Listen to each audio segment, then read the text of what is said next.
My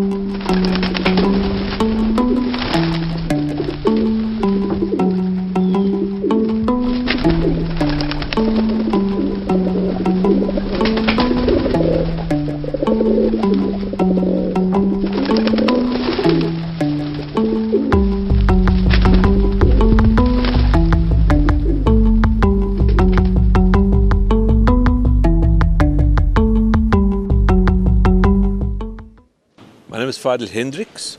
I'm the president of the National Fancy Pigeon Association of South Africa, better known as the NFPA. We are a registered sport with SASCOC, and we are the only fancy pigeon association recognized in South Africa. We made history last year with attaining national colors from SANPO, where 4 of our members were given the highest accolade of fancy pigeons in the Republic of South Africa. My role in SANPO is I represent the Fancy Pigeon Association of South Africa at national body on the executive, whereby all decisions of pigeon husbandry and care is taken on at that level. The NFPA was started in 2007 to foster the love and care of fancy pigeons. The schools program that we have presently in the Western Province is run and controlled by our PRO Regifesta, whereby it is done to take and introduce the sport of fancy pigeons to the younger generation of South Africa. It's a fantastic program which is also done in Europe, in Germany. We're the only other country besides them. I've noticed now that with our schools program being publicized on the net and so on, is that the USA has also now followed suit with us and have also brought and taken their sport into the schools of the United States of America. So as you can see, we're not far behind. We're on the continent of Africa, but we are well up amongst the best of the world when it comes to fancy pigeons. We might not have the numbers as what the Europeans have, but we have the ideas and the programs that they are running. We follow exactly what they are doing. We have a partnership. We're in partnership with the city of Cape Town, whereby not a sponsorship, where they partner us in all our major events in Cape Town and in the Western Cape. They will see to it that we have the facilities of the civic centers available. Whatever we need, they will provide us with. We're also in partnership with the Department of Sport and Culture, which assist us in a financial way by making money available for us to purchase these things. We also have a program with the Department of Sport of having a book of standards made, which we are hoping will materialize within a year or 2. But it's something whereby it's a book of standards that will be able to be presented at our schools as part of the curriculum of certain schools who will want to have that as part of their curriculum at the schools.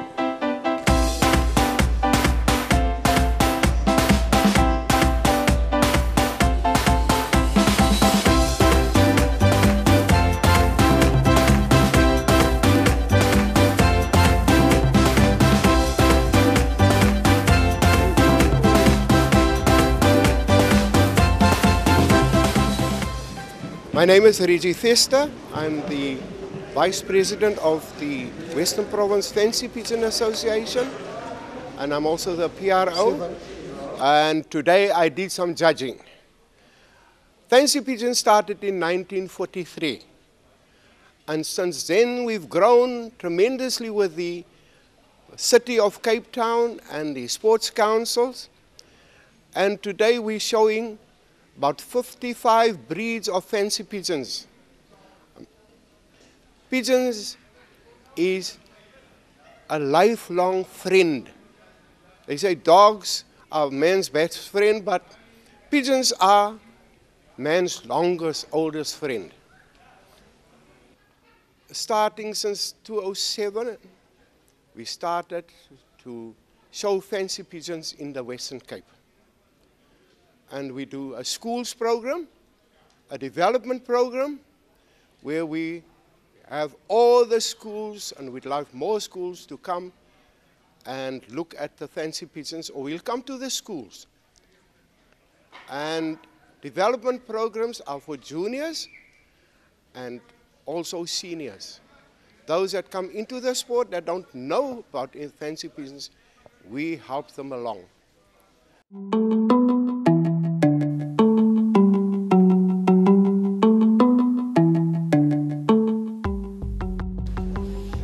A fancy pigeon is basically a pigeon that is different to a normal racing pigeon. You find that fancy pigeons in South Africa comprise something like 163 breeds. We have about 900 breeds in the world. Currently, South Africa has about 163. Each breed is specific, come with a particular standard, and these birds are judged according to that particular standard.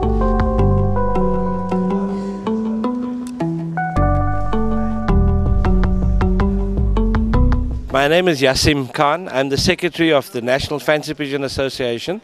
Today we had 42 SA toys on show in the senior division and 14 SA toys in the junior division. The result for today is this particular bird is your champion bird on show. Out of all of the 42 birds, he's the best bird on show. This white one here has come second, and this is your reserve champion for the day. That's the result of the South African toys.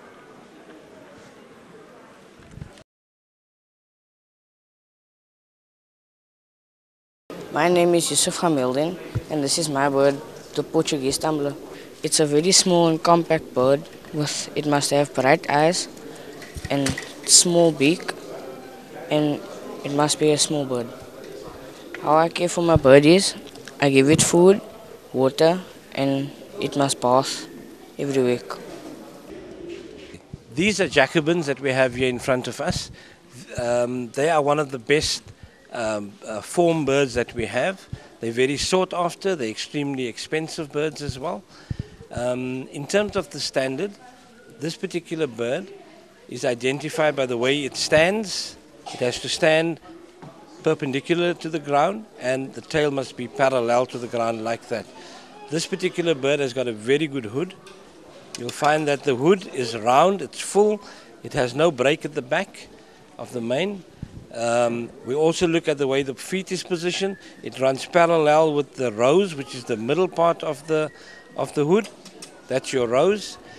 The result that we had today was this particular bird was placed champion bird on show. The black was your reserve champion. It's also a very good bird, except that the hood is completely broken up at the back. The bird hasn't been prepared properly for the show, but it's a very, very good bird. The hood could be much bigger in front as well, and the bird is standing too far back. So if you compared the two, that is the fault that we had with the black bird today. This one here stands far better. It's also a very young bird as well, which means that this bird is going to develop far better than the black one that you have there. This is also a young bird, up and coming. He's got a much tighter hood, and that is something that we also work towards in a Jacobin. We look at the hood, the size of the hood, and the tightness of the hood.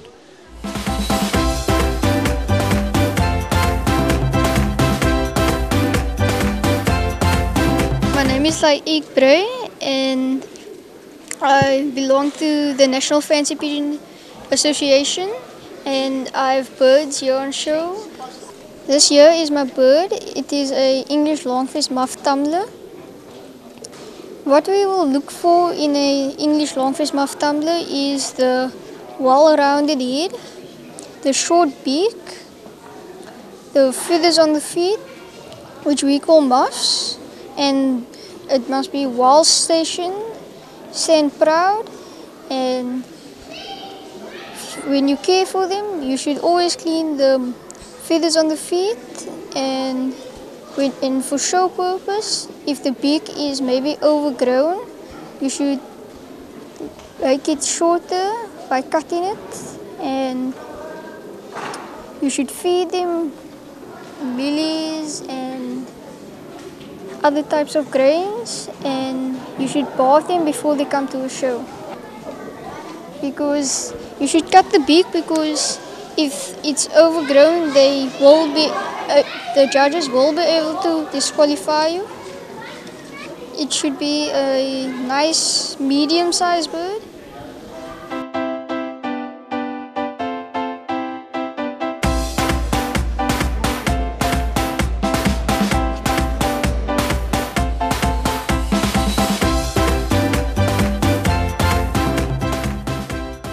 The birds that we have here in front of us are called English carriers. They come with a bit of history in that these particular birds during World War I, they were used as carrier pigeons. They would carry messages during wartime. So these birds would be taken out to sea and messages would be attached to their legs and they would then be set off with information about the enemy. And then the army on land would know exactly where to locate certain enemy ships. In that particular case, it was the Germans that everybody was after, so they were used for that particular purpose.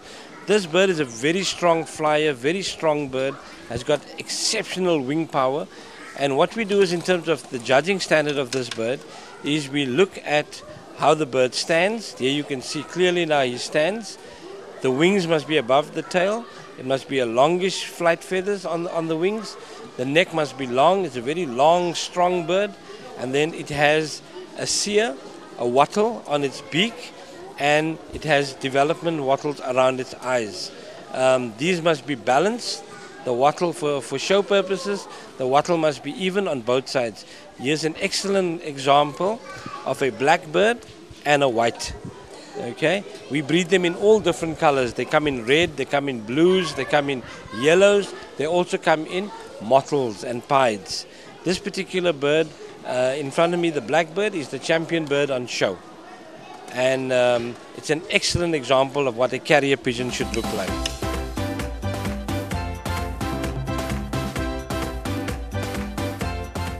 My name is Mookie. My bird is known as the Mookie. The neck must form an A shape. And you see, as you can see, the point on top of the head, it must always point, it mustn't be pointing down, and the neck must shake constantly.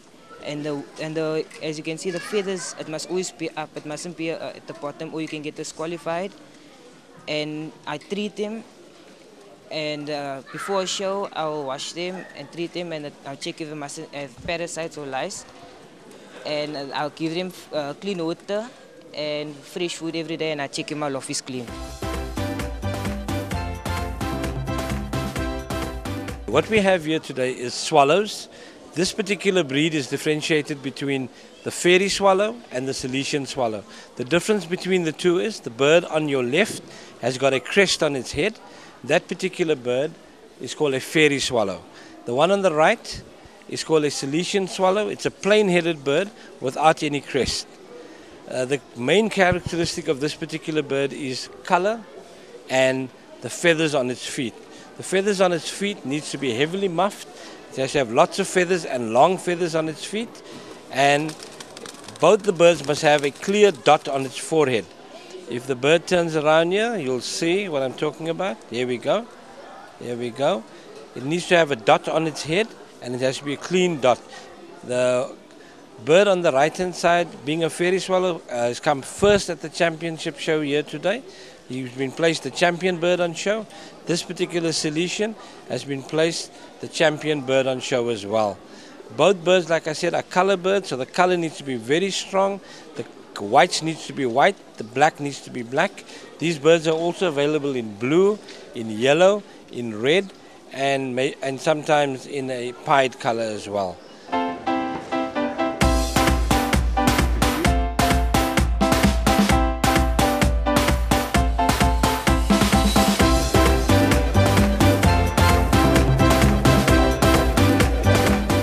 My name is Farid Rajal. I'm actually from PE and I'm breeding Birmingham rollers.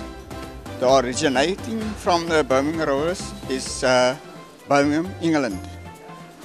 Okay? And this bird is a double-standard bird. You can fly this bird and show the bird. No? You enjoy the rolling of this Birmingham rollers.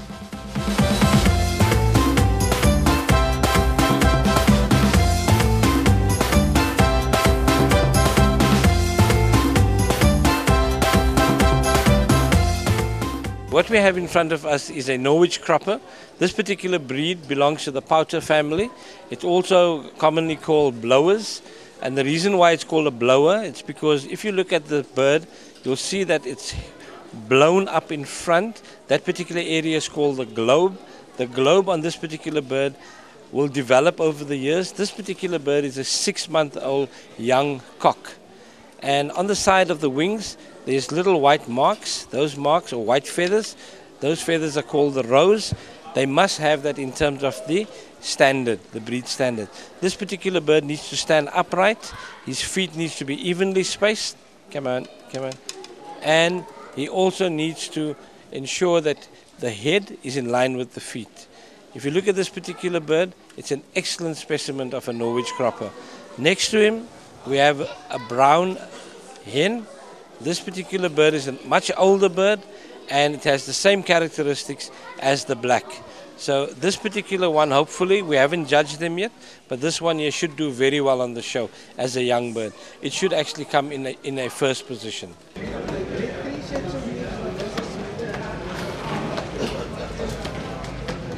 Right, the birds we have here in front of us are called Bukhara trumpeters.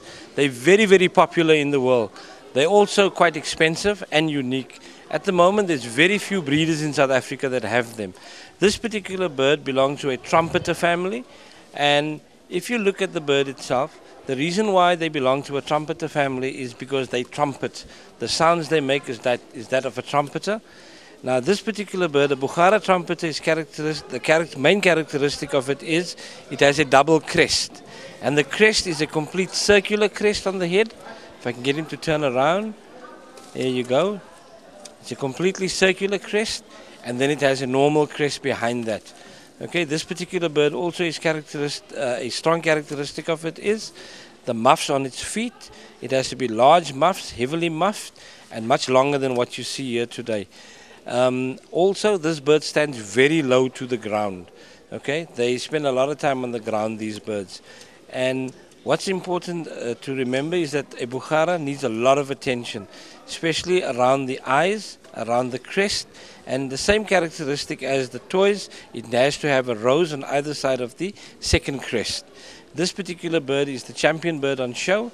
The blue that we have here, exactly the same characteristics as the black, and this is your reserve champion on show today. My name is Mookie. I'm the show manager of the NFPA.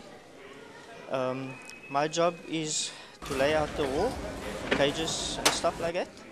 I've got a team of 8 guys that normally help me, and we try and make the birds as comfortable as possible and keep the wall to be neat and tidy as possible.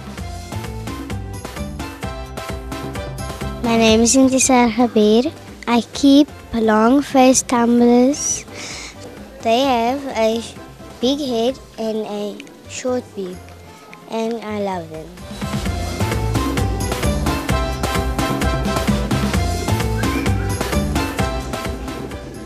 These two birds in front of us are called nuns, and the reason for that is if one compares them to our normal nuns from the church, you'll see that the nuns wear a uniform that has a thing in front of them which is called a habit, and that particular habit is replicated here on the bird itself.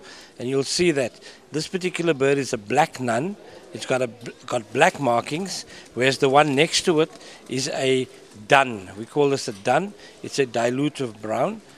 It is unique in that when you cross the two together, you'll get either a dun or you'll get a black, but you won't get a mixture of the two. So in other words, you won't get a dun tail and a black head. You'll get a complete dun or a complete black. In this particular case, the breed standard that we look at is the flight feathers. As the bird indicates there, the flight feathers have all got to be one color. The tail has to be one color, and then the face and the bib in front has to be the same color. And if you look at the crest on the bird's head, that particular crest needs to be completely white. There must be no black in it. If you look at the brown that's standing still, you'll see that the dun runs, the color runs onto the head, up against the crest and not into the crest itself. And the crest needs to be even, it needs to flow through the back. This particular bird is an older bird, and It has excellent characteristics. It's a very clean bird as well, and this particular bird is very popular with the ladies, especially the lady fanciers. They love keeping nuns. It's a soft bird, soft-feathered bird, and very, very good temperament. It's not an aggressive bird in the loft. It's easy to keep, easy to clean. They raise their own babies. They make their own babies big as well. So at the end of the day, it's actually a very good bird to have in your loft.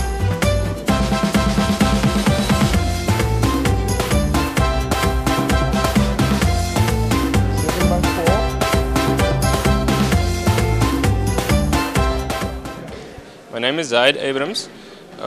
These are my birds that I have here today. Both of them won these categories respectively. The breed is called a Medina, which is originally from Italy. There's a town in Italy called Medina. The markings on the birds are Gazzi and Schietti. The Gazzi marking is the Italian word for pied, which is the white part of the bird. The colors of these birds are both bronze, which is very unique to the breed.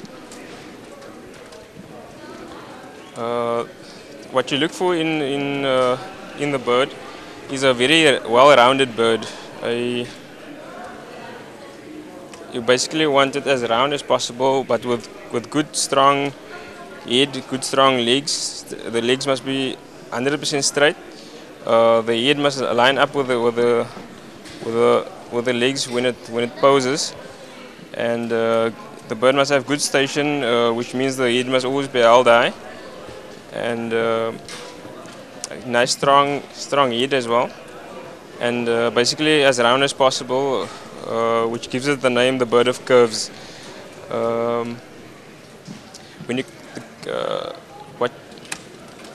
The caring, when it comes to caring for the bird, you need obviously a clean, dry loft with enough space, nice big breeding boxes for them, a good quality feed, good vitamins and minerals on a regular basis. As medicines, you give. I personally don't like to give too much medicine or antibiotics. I like to keep it natural as possible, but from time to time you have to treat them. And yeah, that's basically what you do, what you need when breeding Medinas.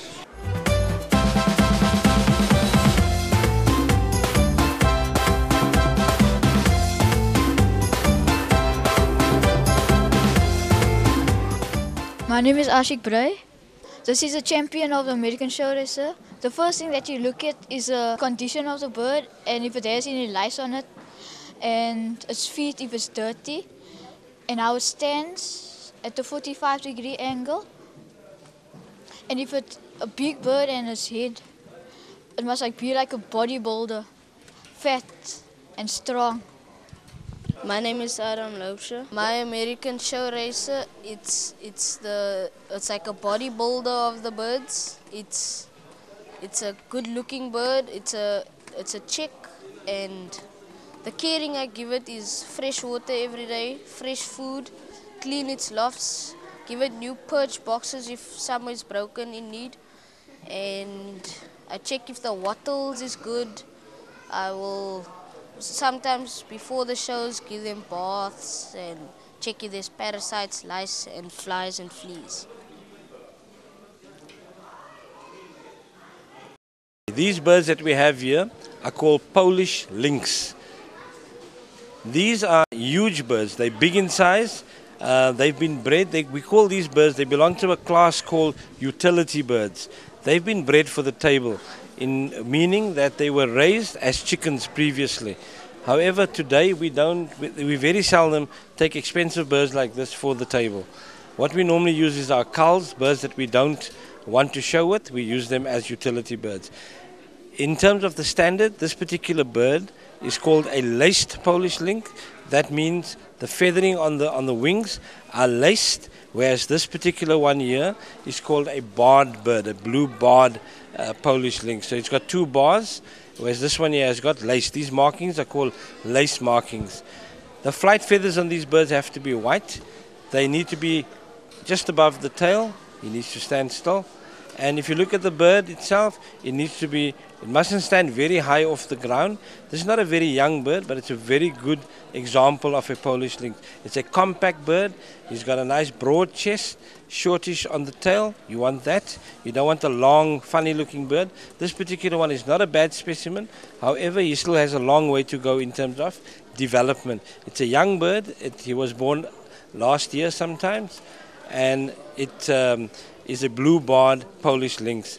The difference between this particular two in terms of the show is that that particular bird was the best bird in its class, in its age class. This one was the best bird in its age class, and it was also the best bird on show. Thank you.